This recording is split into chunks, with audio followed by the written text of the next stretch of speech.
thanking everybody who signed up to join the class today and who has been attending the many wonderful pieces of this series that have been happening throughout the last couple of weeks. And we are excited today for Shofar Senses. And Johanna, thank you so much for bringing to us your teachings today. Oh, it's my privilege, my honor, and Ruchim Habayim, welcome to everybody. Let's see if I can. I'm going to spotlight you, and I'm going to mute myself. No, don't do that. Don't spotlight. Johanna, your hair looks really nice. Thank you. I keep pulling at it. We won't talk about that right now. Okay, welcome everybody from near and far. And I'd like to begin this session. I titled it Shofar Senses, and I hope by the end of our time together, you'll realize what that designation means. I'd like to begin sharing screen with one of my favorite authors, Marcia Falk. This particular book of hers, The Days Between, refers to the days between Rosh Hashanah and Yom Kippur, but of course we can, in preparation, refer also. Her earlier book, the prayer book, is a fascinating book, which on another occasion, I hope I'll have a chance to share with you. In any case, let's see if this screen share, there we go. Hello. No, we'll be back to you in a few minutes.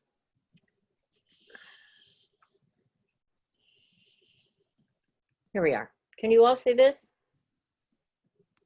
Yeah, I can. Oh, I just see you. You're not seeing a text on the screen? No. No, I just see you. Oh dear. Well, in that case, I'll have to read it to you. I don't know what to do at this point. How to incorporate You that. clicked share screen Oh, wait a and minute. then selected the page. Let's try that. and clicked OK or something. Yeah, there you go. We got it now. Okay. All right. Thank you. Maybe by the end of all this pandemic, I'll have this down. But in any case, you see here, shofarot calls, hearing and attending. I'll read or chant in this case the Hebrew, and then we'll go to the English. Notice, listen for the words shofar, because this is going to be dominant, of course. Tiku b'chodesh shofar, v'kesel yom chagenu. That actually is, among other things, the Kiddush that we recite during the day on Rosh Hashanah, but it is from Psalms. And as you see, the English sound the shofar on the new moon, on our holiday, when the moon is still hidden. Now, new moon is the name that we have for what other holiday?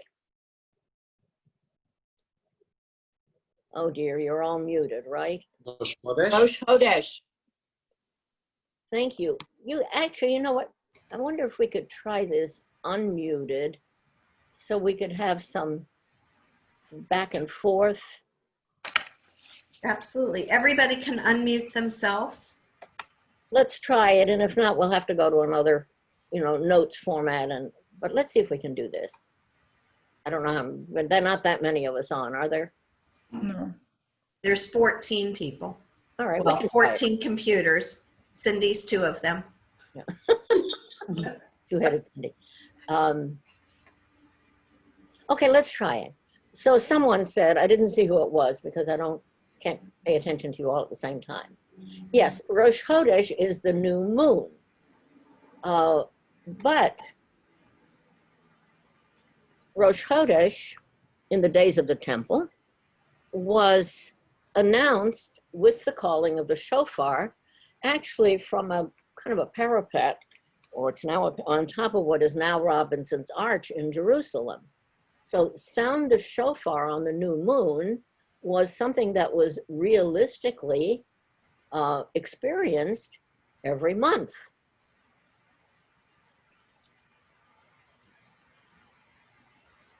From Rosh Chodesh Elul, which is just 2 weeks ago, until at least 2 days prior to Rosh Hashanah, the shofar is sounded daily. And I think that's an equal opportunity for the Balei Kriya, for those who are the master shofar blowers, and for all the listeners to begin getting involved, begin getting in the mood for Rosh Hashanah. Back to Marshall Falk. The shofar calls, the crescent rises, the new year is upon us. Who'd like to try interpreting those lines?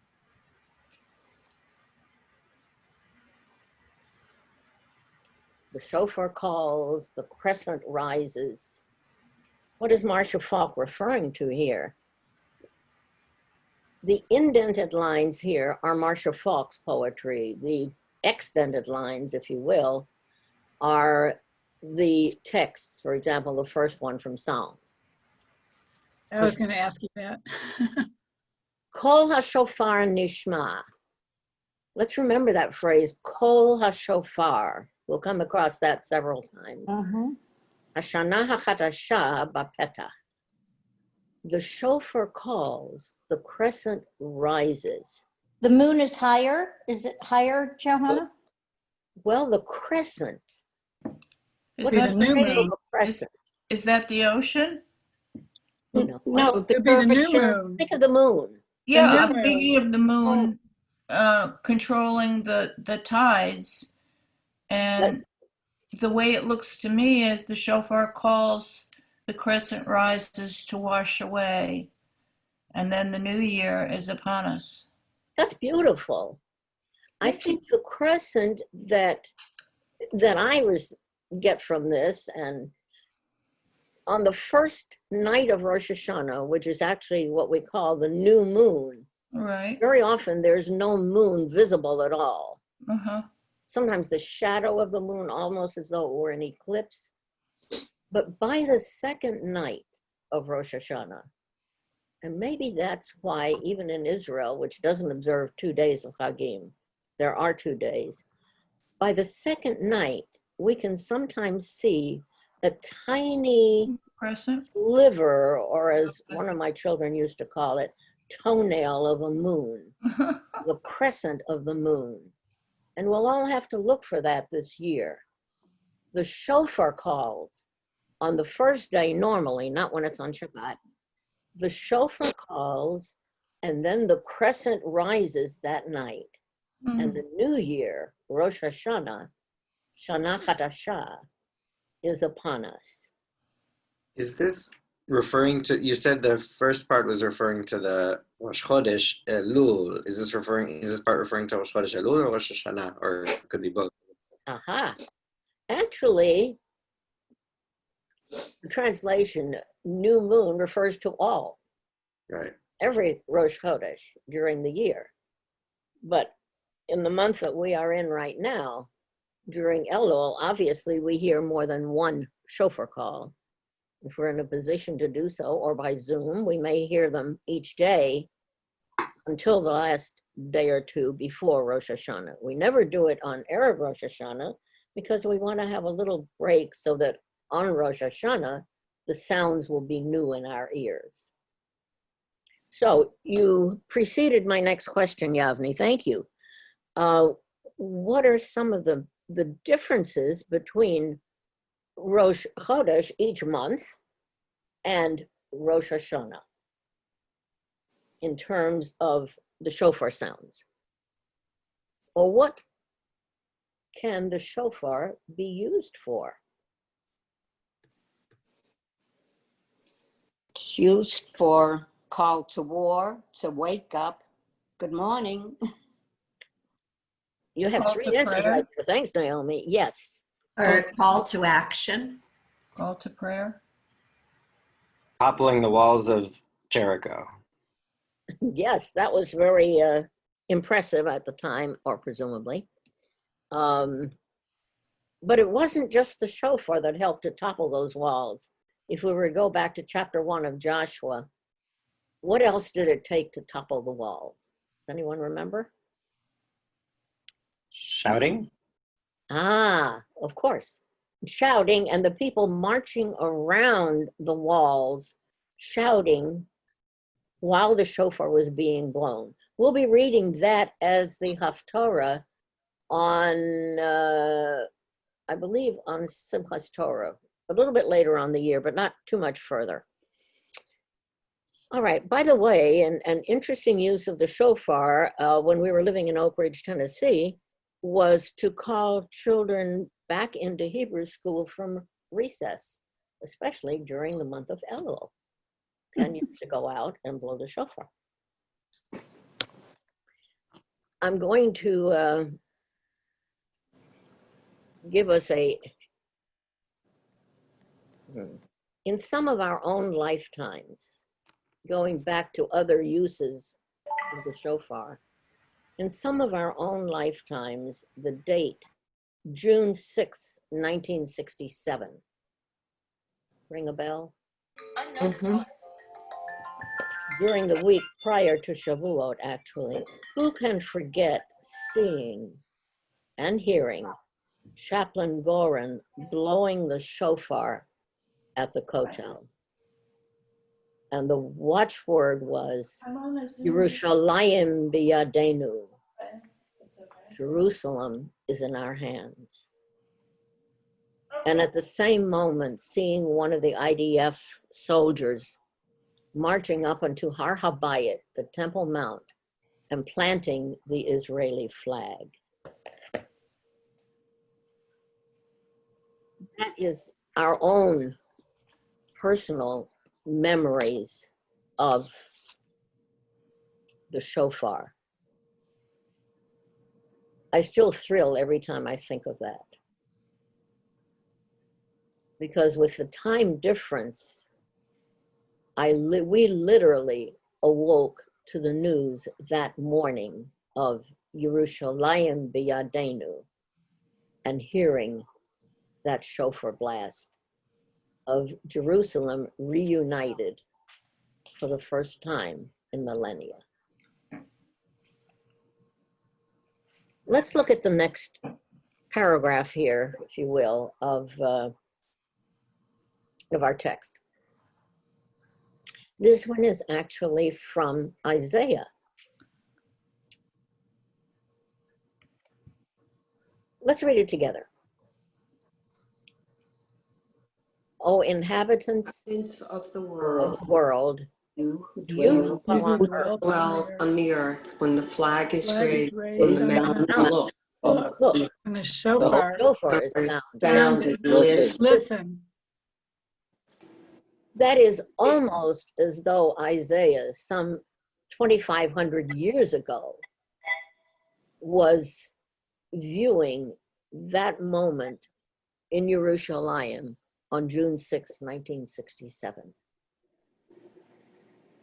And Marcia Fox's comment on it here is, the shofar quiets us, wakening us to the silence within.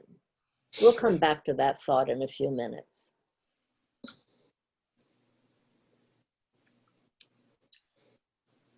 The earliest,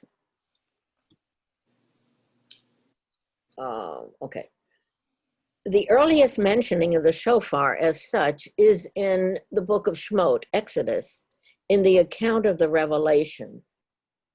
And I'd like to share those texts first in the Hebrew, because even that I'm sure will sound familiar. And then in the English, I'll chant this from the Chumash, But later we'll see another text where on Rosh Hashanah it becomes central to the Rosh Hashanah Shofarot services.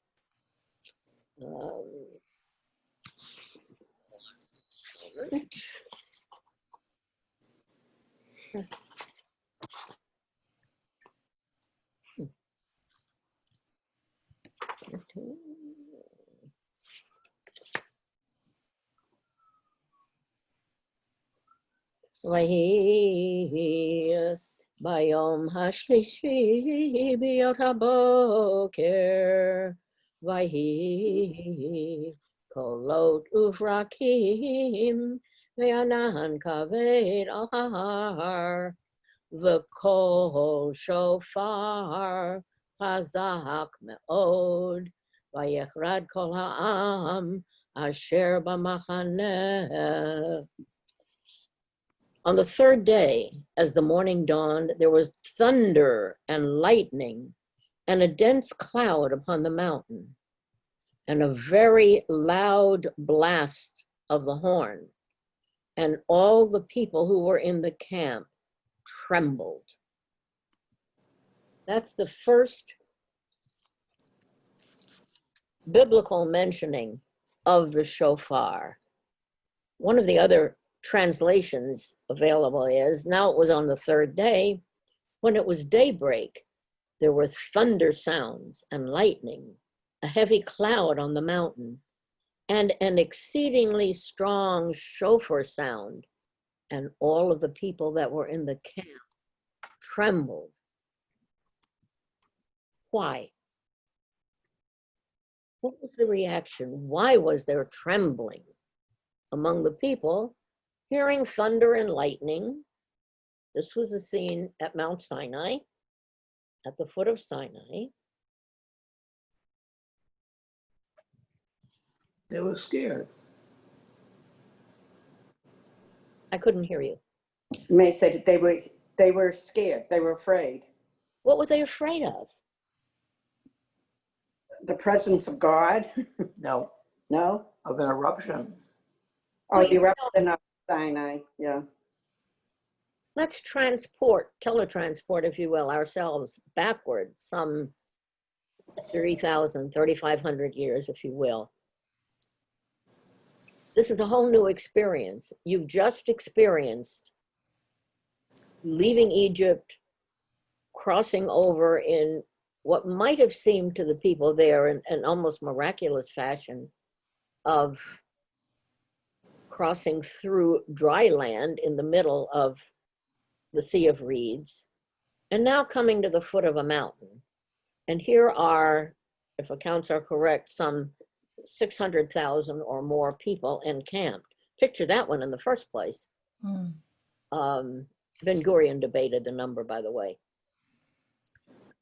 In any case, it was a large gathering, and suddenly they have this event which doesn't occur very often in the desert or even in Egypt.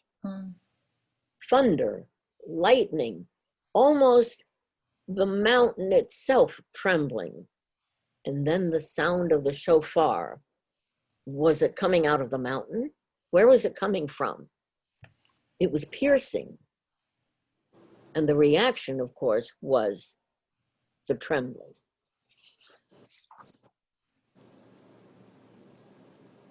In this same description of the revelation of God's 10 words, Aseret HaDvarim, most often called the 10 Commandments, there are two further uses of the shofar.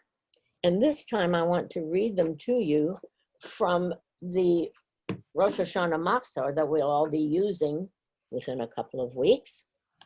The Musaf section, one of the three main sections of the Musaf is called Shofarot. And it includes 10 verses, biblical verses from each of the sections of the Tanakh. And from the Chumash, the first verse is the one that you just heard. But let's go on to the next one. ונאמר, ויהי קול השופר, הולך וחזק מאוד, משה ידבר, והאלוהים יעננו בקול. Notice the word shofar and the word kol twice. We're coming back to the kol very shortly. The sound of the shofar grew ever more powerful. As Moses spoke, God's response thundered. Quite a translation there. And the third shofar verse from here, ונאמר, כל העם רואים את הקולות ואת הלפידים ואת קול השופר ואת הרעשן. וירא העם וינועו ויעמדו מרחוק. Here's a slightly different reaction of the Israelites now. All the people saw the thunder and lightning, the blare of the shofar, and the mountain smoking. And as the people saw it, they fell back and stood at a distance. This is only a few verses later from the original trembling of the people. So we already have here how many different reactions to shofar sounds. Keep that in mind as we progress. There's another interesting reference to the horn. And in this case, again, in this chapter, in this case, it is not called shofar, but it is called yovel. Let's see if I can find the verse here. And the reason for that is that the yovel, of course, what English word is almost the same and derivative of yovel? Jubilee. Exactly, jubilee. In some languages, the Y becomes a J. So that's exactly what happens here. Thanks, Blanche. Yovel. And the yovel, of course, biblically is what? What happens during the Jubilee year? The crops are rested. Crops are resting, yes. And And crops are resting, of course, people all are. debts are forgiven. But even more, that's every 7th year. But on top of that, we have People go the back 50th to their year, ancestral lands. the yovel, in which property, land property, reverts to its original owner. This is biblically, not modern economics, but it was biblically, and that is how the tribal lands for each of the 12 tribes were retained. But the Jubilee, the Yovel, began every 50th year with the sounding of the Tekiah Gedolah at Ne'ilah at the end of Yom Kippur that announced the Jubilee year. So perhaps this year, when we are breathing with and listening to that last Tekiah Gedolah, I think what will come to my mind is the release, hopefully during this year, of the hold that the pandemic has had upon us. One other shofar use, if you will.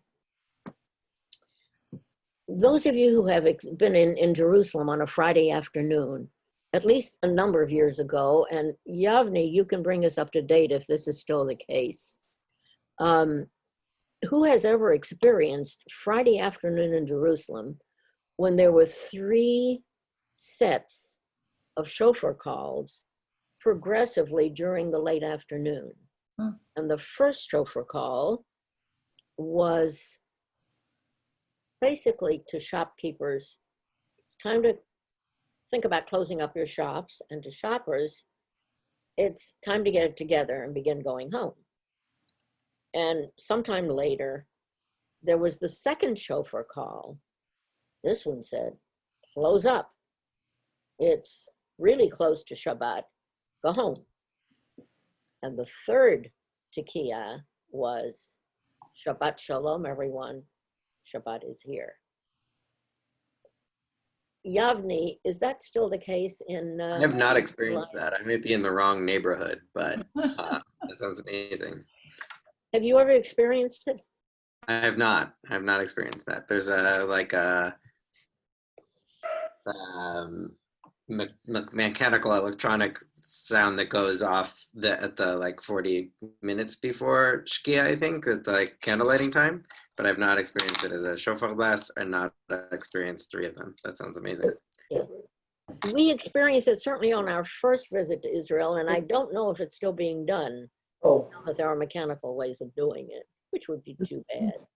But certainly in 1969 it was. And that was, of course, right after the reunification of Jerusalem, and before most of us had cell phones and these kind of methods. Okay, now, I hope each of you has pencil or pen and paper nearby, because I'm going to raise a few questions, and I hope as I do, you'll make some notes, and then we'll share, those who would like to, in a little bit. rolling. Do you recall the first time you ever heard or experienced the sound of the shofar? And if we can't think that far back, think about any time that you were in the ambiance, in the room, in the sounding of the shofar. How did it make you feel? What was your response? Which senses were affected or stimulated?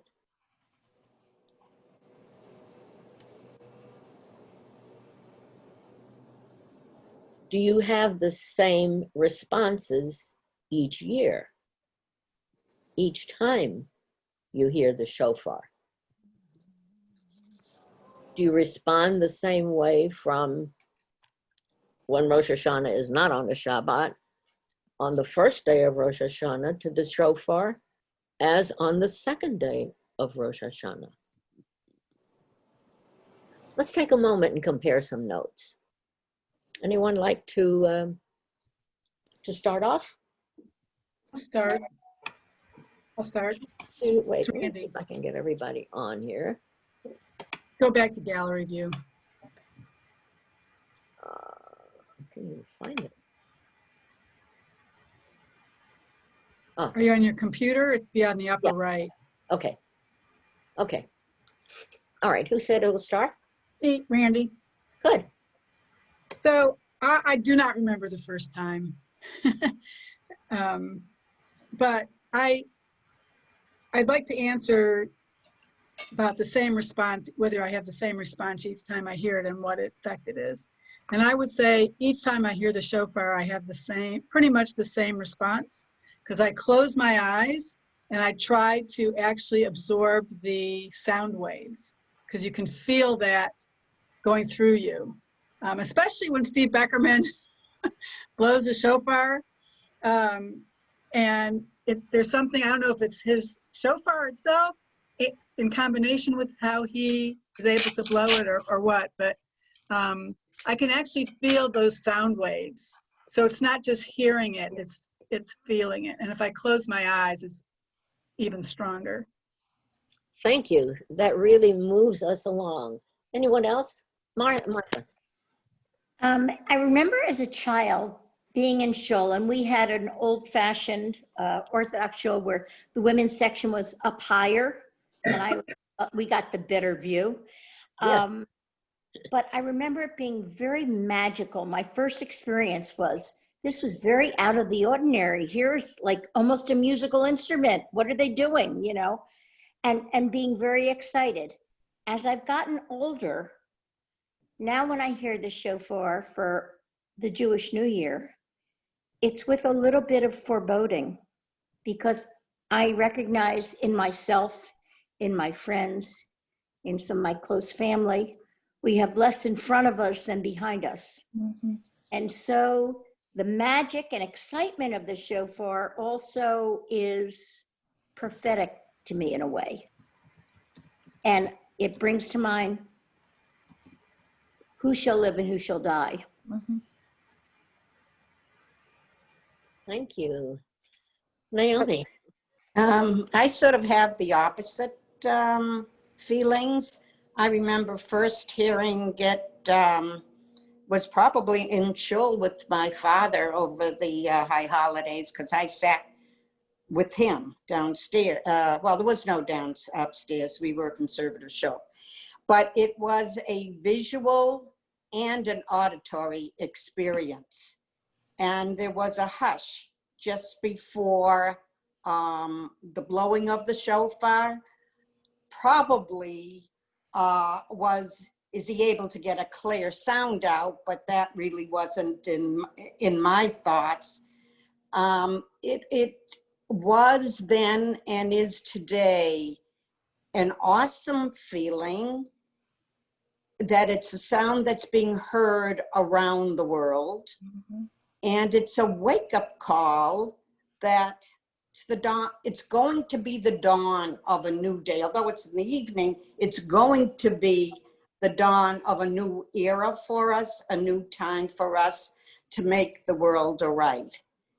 And in our synagogue on the Cape, where I'm usually for the high holidays, we stop the service and we bring in the children to, I think it was also in our shul in Randolph, that we brought in the children. It was important for them to hear it. This was a happening, and that they should be there. And that's my feeling. It was more of an uplifting one rather than a foreboding one. Is it always the same each year, from year to year? You know what? Yes, it is. It's a new beginning. Every time I hear it, it's a new beginning for me. And I like to feel like I'm starting all over again. Well, so it's the same and yet it's refreshed. Yeah, it's a refresher. Yeah. Right. Thank you. Excuse me, I couldn't turn that off before. Okay. Some things you can't control. My vague recollection is not so much hearing the shofar, but when I was a youngster, my father and I were members of the choir. And I remember when we came to one passage in the service with the singing of Yeah. on the Sonic Tokef.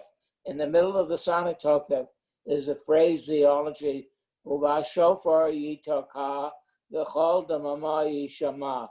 And it was a solo that either my father and I had. And I always remember that. It was a high point. We didn't hear the shofar, but just because of the epitome of the passage and hearing those words is something. Every time I'm in shul and we come to the Sonic Tokef and we come to that passage, I'm always reminded of it. Thank you. I almost felt that with you, Mayor, as you were describing. I just pulled out my book because I was going to look that up. And then he said it. I'll give you the page later, Randy, if you want it. Anyone else? So Hannah, I have, someone else is speaking. Go ahead. thank you, Karen. To me, it's a very primitive sound. And it gives me the chills because I stand there and think of all the eons that have passed and all the generations of Jews that have listened to the same sound. And I get chills. And in a way, it makes me sad, but also hopeful. because we've survived and we have a new year to look forward to. You encapsulated so well, all of you together. Karen, you were going to. So I was thinking about what came to me as people were talking. I was thinking how at different times, not in my life, but at different times of the year, the shofar resonates with me differently. You know, during Elul, the first time I hear shofar during Elul, it is for me all of absolutely that call to action that says, you know, if you haven't yet been thinking about getting ready, about your self-reflection, about what pieces you want to shed, what pieces you want to hone, how you want to be as you enter the new year. Like the first call during Elul is that moment that, like, if you've just been sitting around taking it easy, now's your call to action, like time to focus. And then the remaining calls during Elul is kind of like my barometer. It's my gauge. It's, am I working on it? Am I focusing and moving forward? The call on Rosh Hashanah for me, it has always been the silence in the room with nothing but the shofar, that you hear, that you feel, that the vibration kind of goes through, you know, the entire room like electricity. And no one speaks, and you feel like no one's breathing, and we're all receiving that call together. And it's almost a magical feeling because we're all in that together. And then the call of the shofar at the end of Yom Kippur is that sense of, we came through this season together, right? For me, it's let's pray we're all in the book of life for the coming year. It's, I started my work because this season was here. Now's not the time to drop the ball. I still want to be who I want to be and get there. And it's that lingering thing that I think propels me into the rest of the year. Does that make sense, that each call is so different? I don't know. That's how I hear it. Very verbose. Thank you, thank you, thank you. We could stop right now because your participation has pretty well touched on almost everything that I wanted to bring to our attention. I'm sorry. No. Please keep teaching.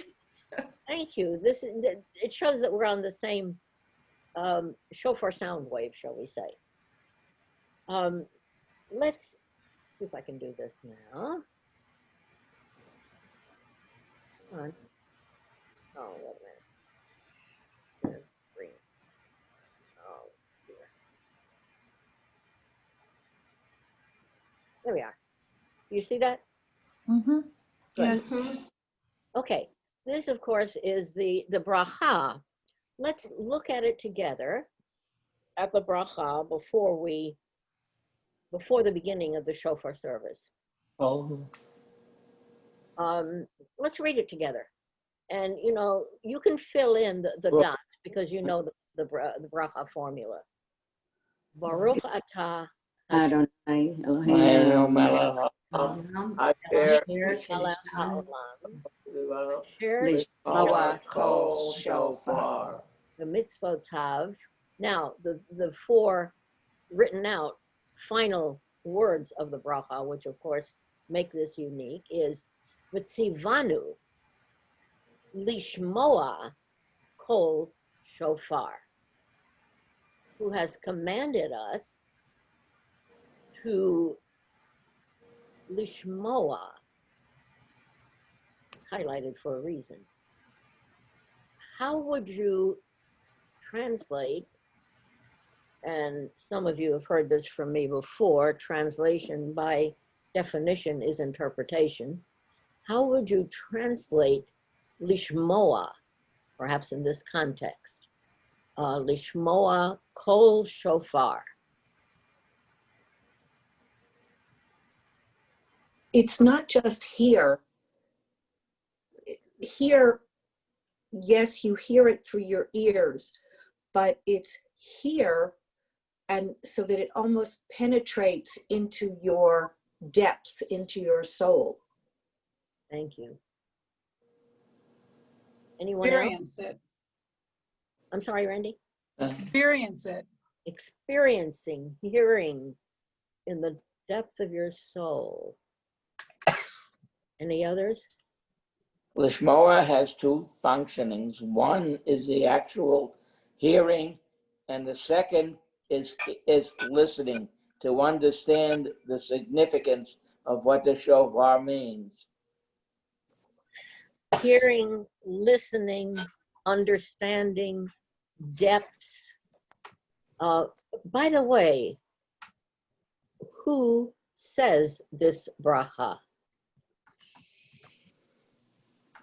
The person who, the shofar, the Baal shofar, the one who does it. Is that all? Do we all? Someone to receive the sound. Yeah, That but who's the that bracha is incumbent upon all of us together. Yes, the Baal Tekiah, the one who is the master of the shofar sounds, but the congregation, everyone present, is also obligated to the bracha, and therefore to the hearing, the listening, the experiencing, the internalizing. We're going to come up with some more words. So let's say it again. Baruch atah, together. Adonai, Eloheinu melech haolam, asher kishanu b'mitzvotav, v'tzivanu Moa. shofar. Shofar. Tekiah. I am not Steve Beckerman, and with, let's see. Wait a minute, let's see, I'm trying to get a little visual for you here, but with this on, just a second.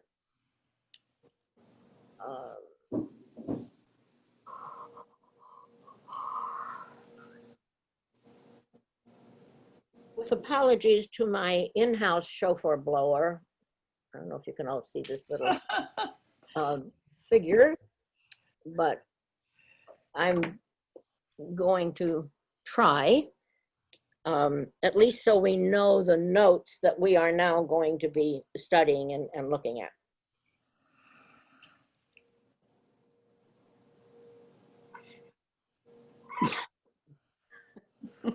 Okay.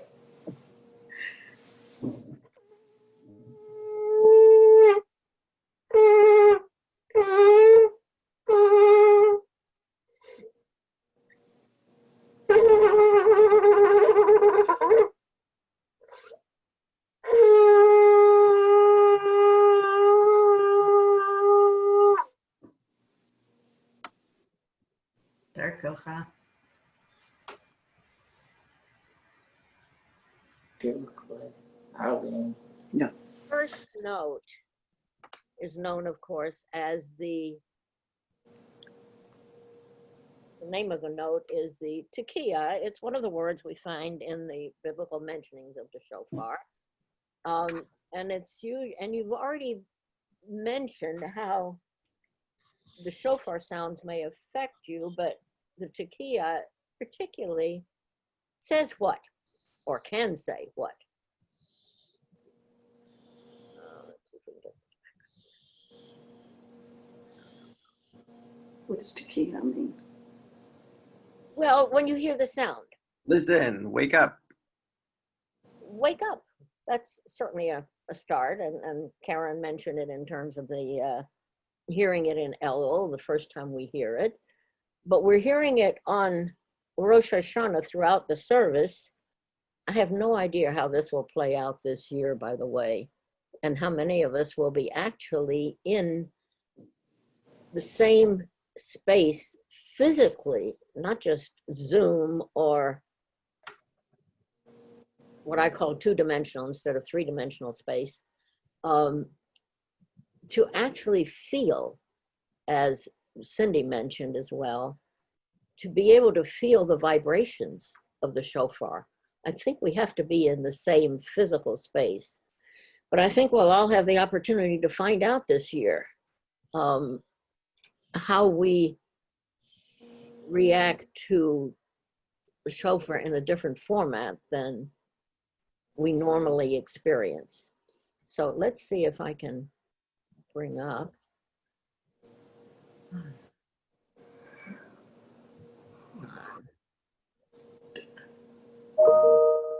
All right, this is not exactly what I wanted it to be, but it's close enough. We can't see anything. You don't have this? You have No, to you share don't. your screen. Dear. I was trying to give you a visual of the shofar sounds, but obviously it's not working. Well, or at least I got shofar sounds, so you'll have to take it from, wait a minute. Okay, how are we here? Let me spotlight you. All right, let's see if this will work. Hold on. Spotlight. All right, there we go. Now we can see your page. Okay, are you seeing this in reverse as I am, or are you seeing it? No, We see it correctly. we see it correctly. I can read Shivarim. I see it. Never mind. Yeah. All right, okay. So, where are we here?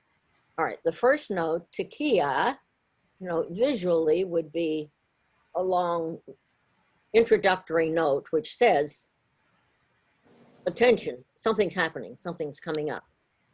And traditionally, the shavarim, the next three notes together should be the length of the first tekiah in sound. And then we have the almost staccato-like trua, which is a minimum of 9 notes. Very short notes.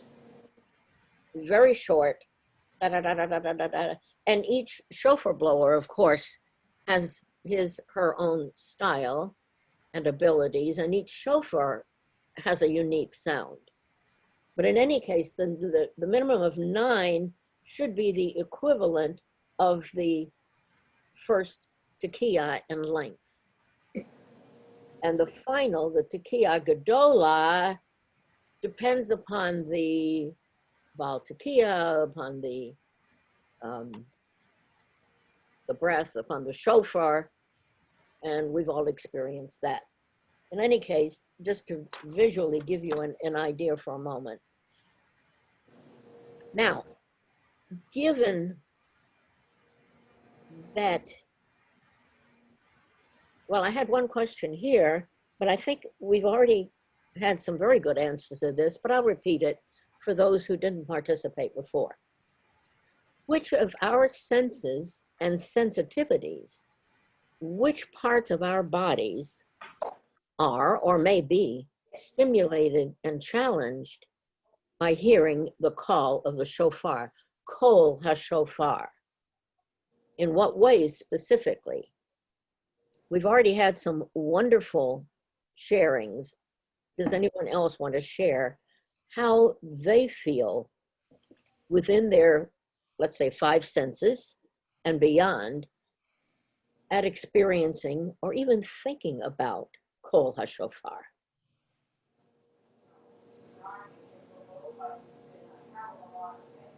Wait a minute, I'm not getting any sound here.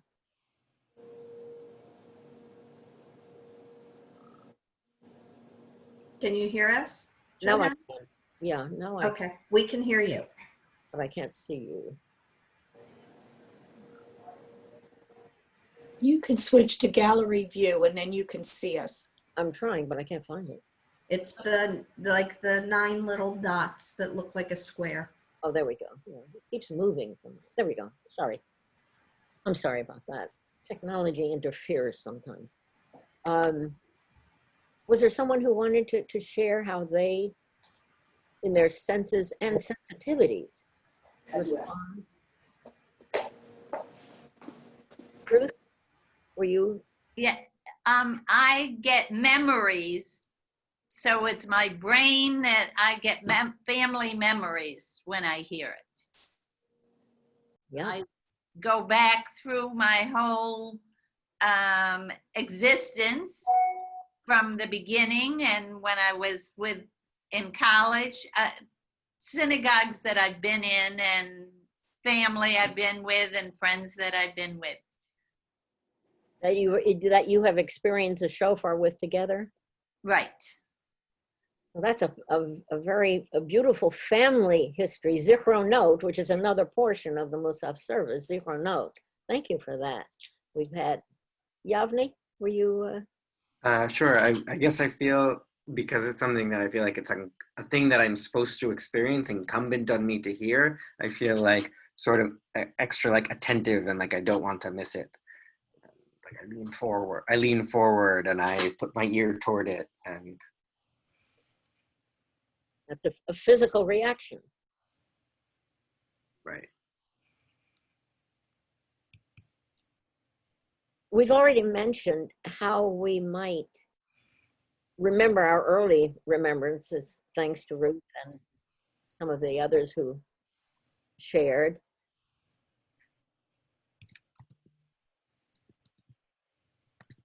And in some cases, it's the same each year, but with variations.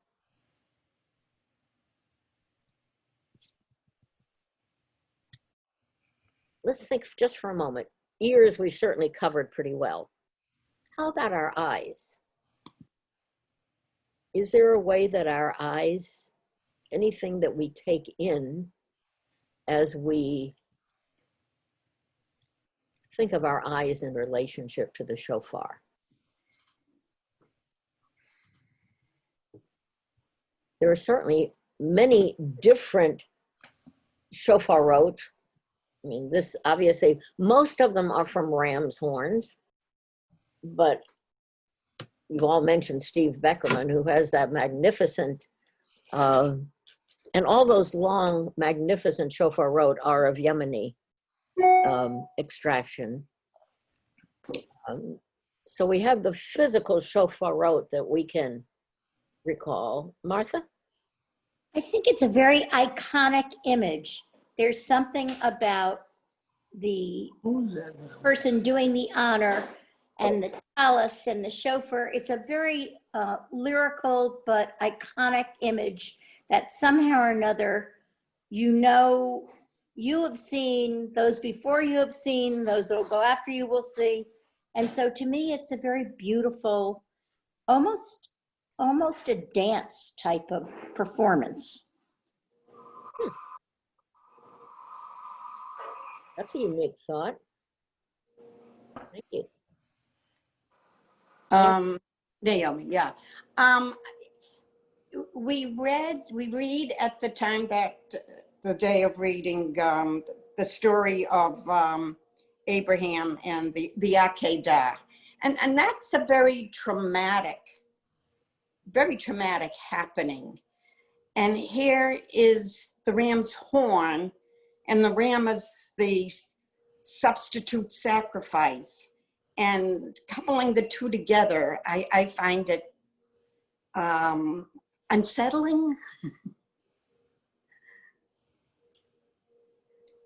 I couldn't quite catch whether you said traumatic or dramatic, the Akedah, but they're both applicable. I said dramatic, but now that you said dramatic, it's both. A combination of both. It really is both. Exactly. And I just, when I hear it, because it's two together, and it just leaves me a little paralyzed, so to speak, that I have to stop and think about what brought these two things together. The two things being being the trauma of the situation and the drama of the new year, moving into a moving forward, like Abraham had to move forward with Isaac. And it was done with trepidation. It wasn't done with ease. It wasn't done with joy. It was done with its own drama. And each coming year has its own set of drama and trauma. Yes. It's an unknown. It's an unknown. And we approach each new year with that same unknown. That's a beautiful drasha on the Akedas Yitzchak. By the way, there are probably more shelves of books written trying to understand and interpret the Akedah than almost anything else biblically, because it is such an enigmatic, traumatic, dramatic happening. But the connection of the Akedah, that ram's horn, which was not called a shofar at that point, and the use of the shofar on Rosh Hashanah, as you've all expressed already, is so evident that each year it gives us something new to think about. Andy. Johanna? Yes. It's Cindy. I cannot go through the holiday season without coming to, at the end of Yom Kippur, to me, it is very, very important for me to come and hear the shofar blown at the very end of Yom Kippur. It has a meaning to me. I've made it through this past year, and now I'm going forward to the next year. And if I don't go, it's like I've missed something.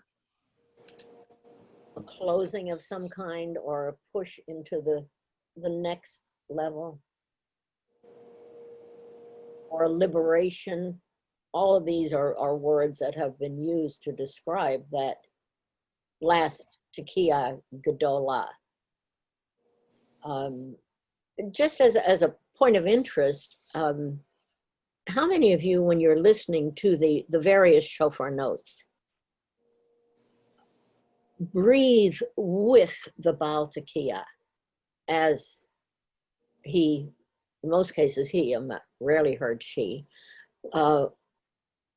is intoning the shofar for us. In other words, breathe with the first Tekiah and then release your breath.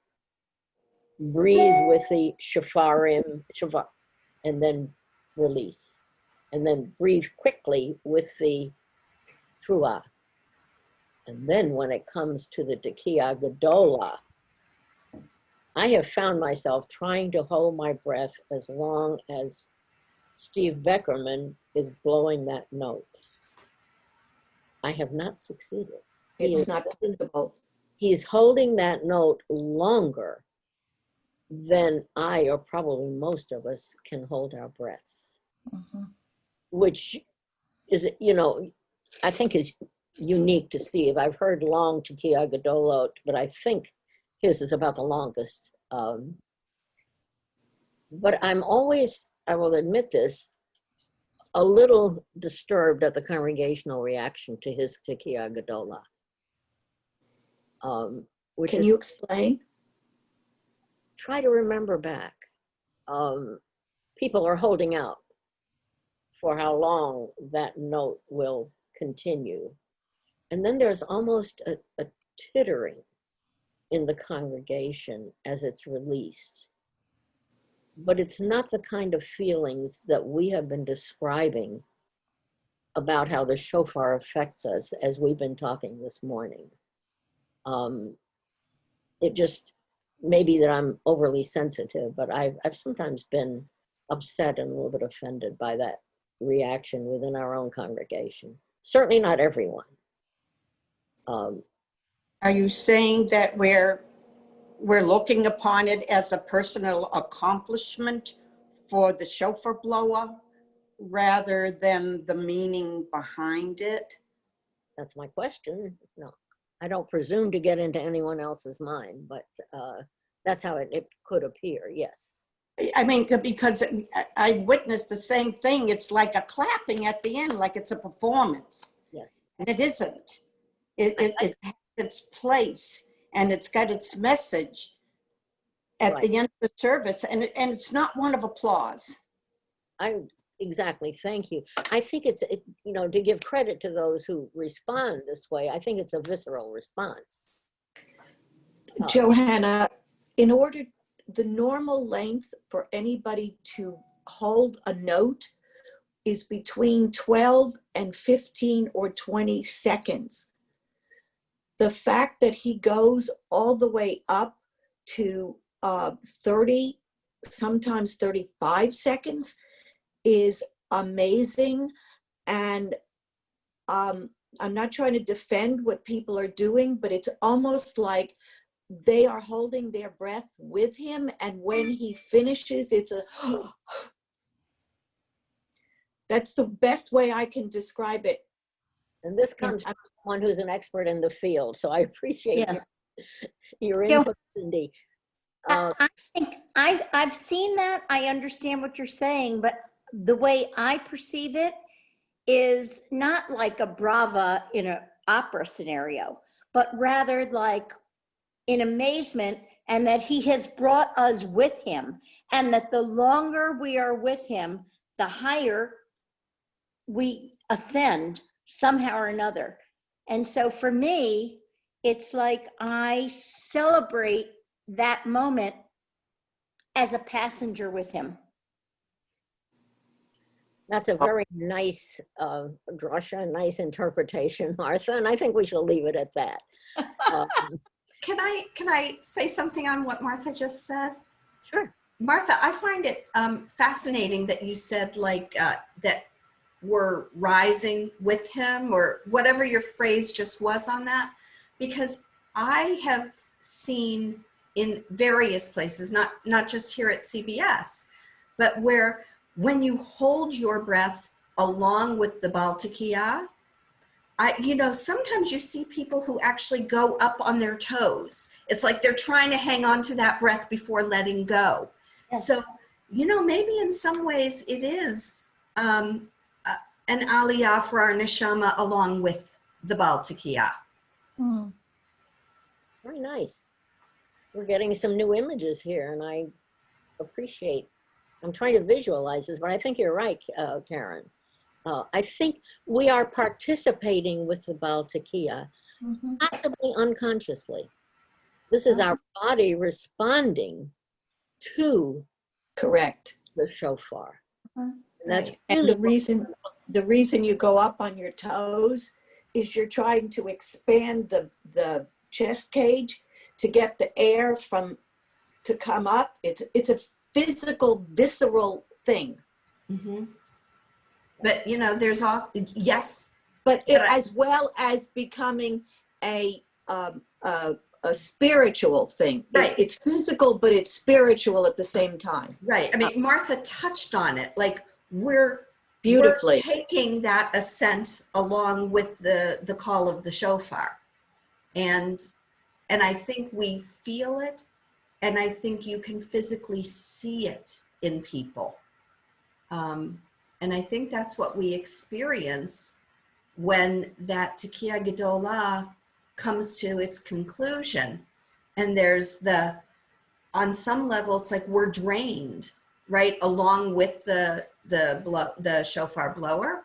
And on another level, we are elevated along with them, just as Martha said. And I think it's both. Yes. It feels like both. Oh, there's instruction on the duration of the sound for the first three sounds for the Tekiah and the Shabarim and Trua. There is no jurisdiction on the duration of the sound, and it's left on the jurisdiction of the Baal Tekiah. And it depends on his from a practical point of view, on his capability and his lung capacity and his strength. of how long he can continue to do the Tekiah Gedola. Right, right. There's no prescription of length, except that it's longer than the previous note. Yeah, thank you, Mayor. In contemporary terms, it just struck me that the Tekiah, we've said, is, a wake up, pay attention. Hello, everybody, the season is starting. The Shavarim is sometimes interpreted as moaning, those three notes, Shavarim, or gasping, or in very contemporary terms, I can't breathe. That's a phrase that unfortunately we've become very familiar with in the last few weeks. But I can apply it or see how it could be applied to the Shavarim. Mm. And for the Teruah, please listen to me. And then the Tekiah Gedola, in Martin Luther King's phrase, free at last. Tekiah Gedola. I mention this only because we've lived with shofar sounds for as long as we have had shofarot, and communally as long as we have joined together, so that there are individual responses that we each have while we are, under normal circumstances, within the congregation. Maybe within a very large group of people, and yet we can close ourselves out into our own being and experience in time and in place and in history, almost those three dimensions. I can't remember who brought us into the span of history. Ruth, I think it was, who mentioned each family memory, family history. But we have our people's history also, going back 3,000 years, if you will, or thereabouts. And the shofar has punctuated our people's history over all these millennia. I saw something in the Jerusalem Post just yesterday, which I'd like to share with you because it made such an impression on me, that on the second day of Rosh Hashanah, Sunday, at 11 o'clock Israel time, it is planned that shofars will be intoned all over the country of Israel at the same time, biyachad, together.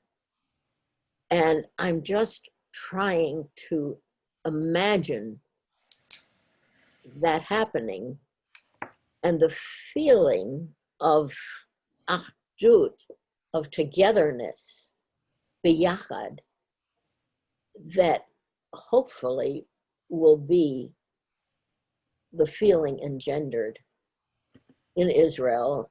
I don't know if it's being broadcast or not. In any case, I'm not sure any of us will be up at 4 or 5 in the morning to try to see if it is being broadcast. But just to think about that, as we're listening to our shofarot here, wherever we may be, that in Israel, at one moment, at the same time, everyone in the country will have the possibility of experiencing the call of the shofar together.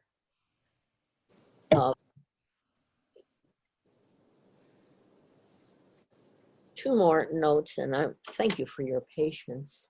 Trying to see if I can get back to Marcia Falk's poem, because we really need to use off. Come on. I'm just not having the same luck. Come on. No.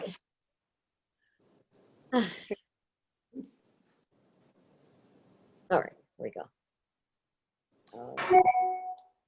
Let's look at the last stanza. Johanna, we don't have it. I thought I did everything required. Share screen. I don't want him back. There it is. It is. Okay, all right. Public hearing. In the last stanza, which I think is hers, I don't think she's quoting here at all. Let's do it together. He wants to do it. He can do it. It's a nice thing, and we can do something. Clearing, are we all together here? Okay. In the clearing, As long as the we. vine flowers Oh. and the world sprouts up at every side. Get them For the sound in the bushes, blind or behind something. the grass. The shofar takes us into the self that is hidden from the self, then returns us to the world. In the silence, we hear the voice of the other. We hear what has gone unheard. That's so beautiful. Isn't that? It actually sums up almost what everybody has said. She's a glorious poet and liturgist. Would you like to read it together again? Yes. We can try. I don't know. I can't, you know, we do see some concerts being conducted with different orchestra members all over the world, and yet it all sounds together. I'm not sure how to create that here, but let's try. In the clearing, Where the mind flowers, the world sprouts from every side. Every Listen, listen for the shofar in the bushes behind the grass, grass. The shofar takes us into the to self the self that is hidden from the self, that returns turns us us to the world. In the in the silence, silence. we We hear hear the voice the of the voices other. of the other. We We hear what has gone unheard. may this new year be one in which each of us is the grateful receiver of blessings and the happy giver and extending of our blessings, so that it will be a Shana Tova. Amen. Amen.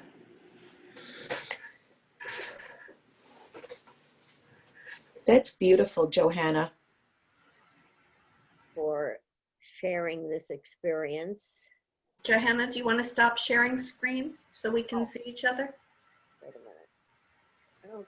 I don't see the, I don't have the option on my screen. Down Okay. on the bottom. Just hit share content again. It should give you the option. Not screen at all.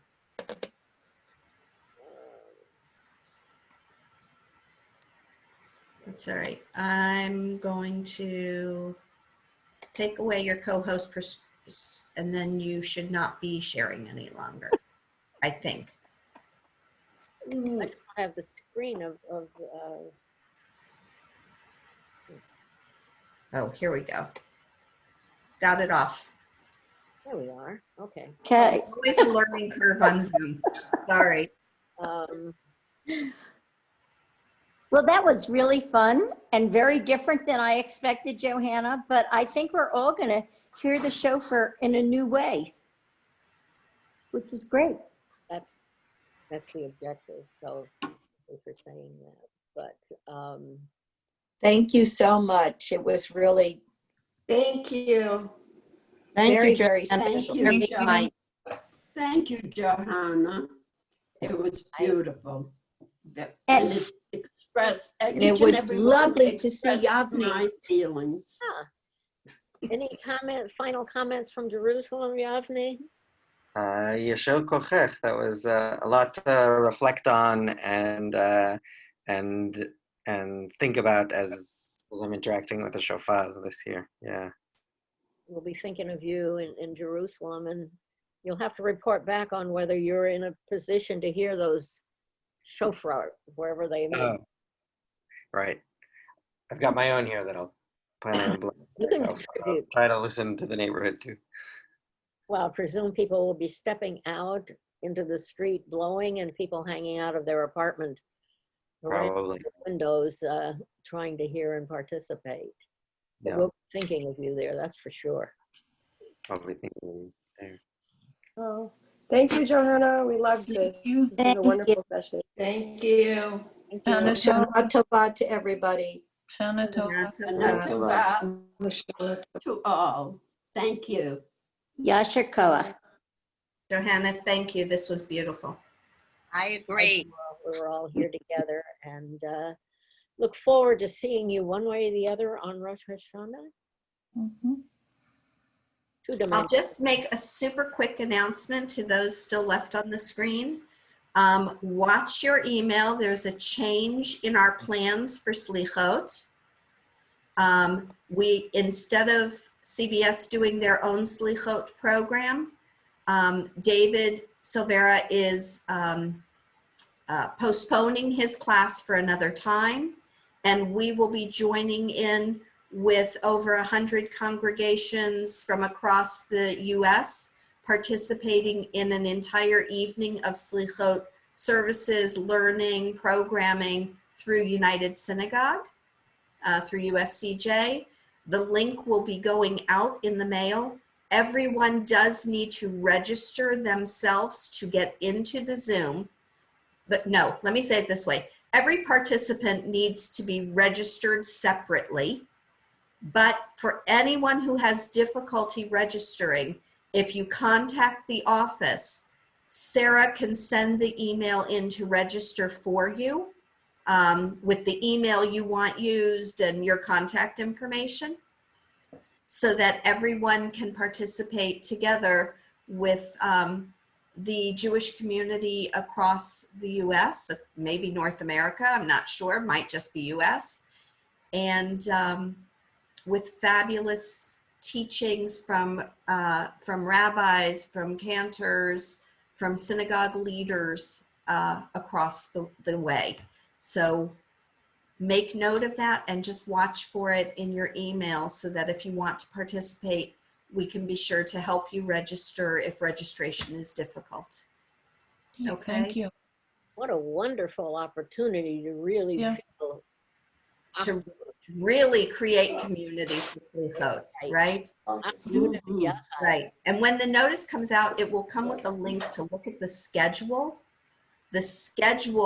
of who's teaching, what they're teaching is amazing. So I encourage you to take a look at it. I think it's going to be a really wonderful night of Torah and preparing ourselves to enter into the high holy days. Wonderful. Look forward. Great. I don't think it'll include any shofar blowing, at least traditionally that's not part of Slichot. I don't think I saw that on their schedule, but I can't speak to it. Well, maybe we will. That's part of the new experience, but Yeah, I don't know. we will look. But it's going to be through the Zoom platform. And I just encourage everyone to look at it if it's something you'd like to participate in. The opportunity for Am Yisrael. Right. Thank you, Right. thank you. Thank you. All right. Thank you, everybody. Thank you. Bye-bye. Thank you. Bye-bye. Excellent program, Johanna. Excellent.